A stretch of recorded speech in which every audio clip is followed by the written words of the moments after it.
আলাইকুম বন্ধুগণ, কেমন আছেন সবাই? সকল বন্ধুদের প্রতি রইল আন্তরিক ভালোবাসা।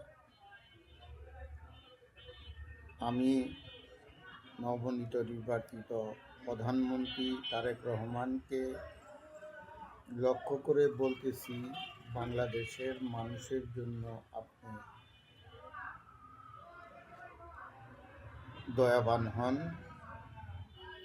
এই যে বোতল গ্যাস দাম বেড়ে গেছে, ইউনূস মিয়ার দামটা বাড়িয়ে দিয়ে গেছে। এখন আপনি আসছেন প্রধানমন্ত্রী হয়ে, আপনি গ্যাসের দামটা কমিয়ে দেন। মানুষের অনেক কষ্ট হইতেছে। বর্তমানে বাজারে 2500 টাকা একটা গ্যাসের দাম। মানুষ পাক করলে প্রতিদিন 100 টাকা করে পড়ে যায় প্রায়, কারো আরও বেশি পড়ে।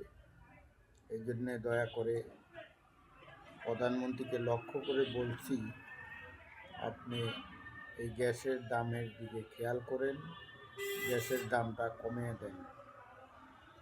এই বলে আপনাকে